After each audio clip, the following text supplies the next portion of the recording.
तमाम सुविधाएं मौजूद हैं, वो तो उनके लिए तो बहुत अच्छा है। और हम लोग देख रहे हैं कि 2013 से जब से बीजेपी ने चुनाव अभियान की शुरुआत की थी, आप याद कीजिए, नरेंद्र मोदी एक जगह इकट्ठा होते थे, एक जगह खड़े होते थे और सैकड़ों जगह जनसभाएं डिजिटली वो कर लेते थे। उस समय उनके साथ प्रशांत किशोर जैसी टीम भी थी, उनकी टीम भी थी। लेकिन आज बीजेपी भी डिजिटली काफी मजबूत हो चुकी है, सोशल मीडिया मजबूत हो चुका है, देश की जनता मजबूत हो चुकी है जिनके हाथों में मोबाइल है, डिजिटल इंडिया का जमाना है। और ऐसे में ये जो कहा जा रहा है, अखिलेश यादव का जो कहना है, उनकी जो चिंता है, कितना वाजिब है और कितना सही है इस वक्त चुनाव को वर्चुअली लेकर जाना। देखिए राजीव जी, पहले तो जो आपने अपनी शुरुआती बात कही, दरअसल मैं भी इस पक्ष में था और संविधान भी इसकी इजाजत देता है कि अगर कोरोना के बारे में जो स्वास्थ्य मंत्रालय ने जो कहा है और जो प्रदेश के स्वास्थ्य विभागों के पास जो आंकड़े पहुंच रहे हैं, वो आंकड़े चौंकाने वाले हैं, डराने वाले हैं। और वो ये कह रहे हैं कि सप्ताह के भीतर भीतर ये जो एक तरह से विस्फोट होगा कोरोना का। तो ऐसी स्थिति जब होगी तो चुनाव टाले क्यों नहीं गए? टालना संविधान का उल्लंघन नहीं है, बहुत साफ बात है। जब भी असाधारण परिस्थितियां हुई हैं, तो अब हमने अतीत में देखा है कि साल-साल, डेढ़-डेढ़ साल तक राष्ट्रपति शासन लगा है, चला है। तो ऐसी स्थितियों में, क्योंकि जो उत्तर प्रदेश के संदर्भ में अगर हम बात करें, तो अखिलेश और बहुजन समाजवादी पार्टी, कांग्रेस और भारतीय जनता पार्टी, अगर देखा जाए तो सबसे ज्यादा आपत्ति अखिलेश यादव यानी समाजवादी पार्टी को ही होनी थी। वैसे तो पार्टियां चाहती हैं, तो जो चुनाव आयोग ने बैठक की उसमें सियासी पार्टियों की राय तो ली, मगर मेरा मानना यह है कि जिस तरह से राज्य की सरकार से लॉ एंड ऑर्डर की सिचुएशन के बारे में पता किया जाता है जब भी कोई चुनाव की डेट्स का ऐलान होता है, और स्वास्थ्य विभाग से या स्वास्थ्य मंत्रालय से या गवर्नमेंट एजेंसीज से कोरोना के बारे में आने वाले दिनों को लेकर कोई संकेत, संदेश या ऐसा कुछ पूर्वानुमान अगर उनके पास कोई है, तो चुनाव आयोग को निश्चित रूप से उन पर विचार करना चाहिए था।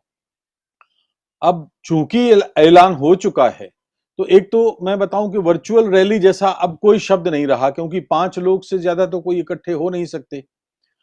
वर्चुअल रैली तो तब होती जब नरेंद्र मोदी दिल्ली में बैठे होते और लखनऊ में कोई 1 लाख लोग या 10,000 लोग या भी 50,000 लोग उनको सुन रहे होते एक बड़े स्क्रीन पर। तो दरअसल अब ये वर्चुअल एड्रेस है जो व्यक्तिगत तौर पर एक एक व्यक्ति के मोबाइल में आएगा। तो वर्चुअल रैली तो अब हमें कहना उसका कोई मतलब नहीं है। सभाएं हो नहीं रही हैं, रोड शो होंगे नहीं। बात व्यक्तिगत रूप से अगर मेरी बात आप माने और या मेरी राय माने, तो मैं ये कहता हूं कि देखिए, रैलियां और सभाएं 1960 के दशक का उपाय है। 60 के दशक में जबकि कम्युनिकेशन के और संचार के साधन नहीं थे, रेडियो सरकारी था और अखबार अकेले होते थे कम्युनिकेट करने के लिए, तो अखबार कहां तक किसी पार्टी का पक्ष ले सकते थे। इसलिए वो रैलियों और सभाओं की जरूरत हुई। आज के युग में जब मोबाइल पर नई पीढ़ी, नौजवान, बच्चे, बूढ़े सब हर चीज हासिल कर लेते हैं, तो अब वास्तव में इतना पैसा खर्च करके, धन बल और बाहुबल का प्रदर्शन करके और इस तरह से रैलियां कराना मुझे तर्कसंगत नहीं लगता। अब आज के जमाने में रैलियां बेमानी और बेकार हो गई हैं, अप्रासंगिक हैं मैं कहूंगा। लेकिन अब आती है बात कि अब जब ऐलान हो चुका है, तो अखिलेश यादव और भारतीय जनता पार्टी और दूसरे दलों की स्थिति क्या रहेगी? देखिए, भारतीय जनता पार्टी के बारे में जैसा आपने कहा कि हाँ, वास्तव में उनका जो आईटी सेल है और जो उनका जो व्हाट्सएप यूनिवर्सिटीज हैं, आपको याद होगा बंगाल के चुनाव में कोई एक व्यक्ति पकड़ा गया था, जो भारतीय जनता युवा मोर्चा का कोई पदाधिकारी था, और उसके जब बयान आए थे तो उसने स्वीकार किया था कि उसने 1000 से ज्यादा व्हाट्सएप समूह बनाए थे। अब एक पदाधिकारी 1000 से ज्यादा कैसे व्हाट्सएप समूह बना सकता है, और ये बंगाल चुनाव से पहले की बात है। तो इसका अर्थ ये है कि देखिए, कोरोना काफी दिनों पहले से था, योगी और मोदी के बीच में जो रिश्ते हैं हमारे सामने उजागर थे। ऐसी सूरत में अगर भारतीय जनता पार्टी ये तैयारी कर रही हो कि काफी पहले से व्हाट्सएप ग्रुप और फेसबुक, ट्विटर और तमाम इंस्टाग्राम या जो भी और भी नए अवतार हैं, उनका उपयोग, सदुपयोग, दुरुपयोग जितना भी वो कर सकती है, वो करना चाहेगी वो, तो उसकी तैयारियां तो उसकी बहुत पहले से चल रही थी। अखिलेश यादव के मामले में जब स्पेशली मैं कहूंगा समाजवादी पार्टी के बारे में कि देखिए, असल में ही समाज अखिलेश देर से जागे और 25 साल इनकी पार्टी को हो गए। 25 साल एक पार्टी को राष्ट्रीय स्तर पर पंख फैलाने के लिए काफी होते हैं। 25 साल में इन्होंने उत्तर प्रदेश से बाहर जाने का कोई विचार ही नहीं किया।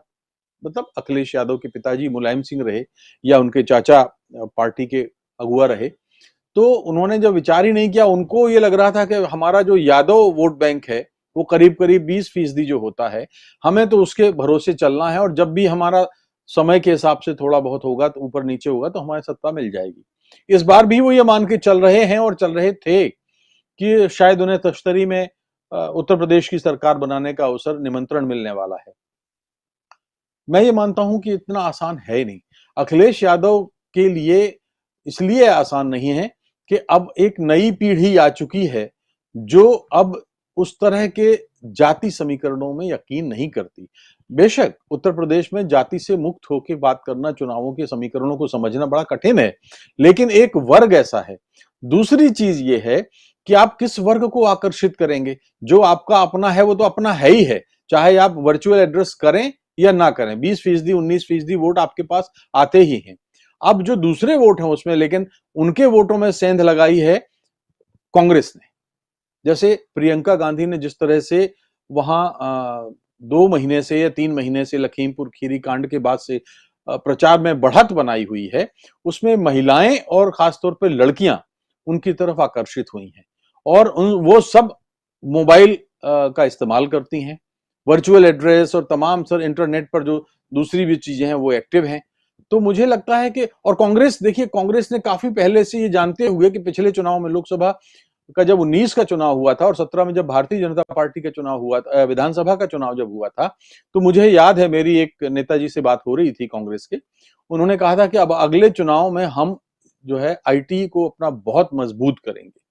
तो कांग्रेस तो तैयारी उनकी है, लेकिन अखिलेश यादव और मायावती यानी बहुजन समाजवादी पार्टी, इन लोगों ने अपने आईटी सेल को उतना स्ट्रांग नहीं बनाया। तो अब मेरा मानना यह है कि अखिलेश यादव के पास वक्त कम है, लेकिन करना तो है, पड़ेगा ही उनको, क्योंकि वो इसका विरोध भी नहीं कर सकते ही। विरोध का कोई नैतिक आधार उनके पास नहीं है, जायज अधिकार उनके पास नहीं है, क्योंकि कोरोना की स्थितियां साधारण स्थितियां हैं और संभव है कि 15 के बाद फिर बढ़ा दिया जाए, जैसे कि स्वास्थ्य एजेंसियों की चेतावनी है। जी।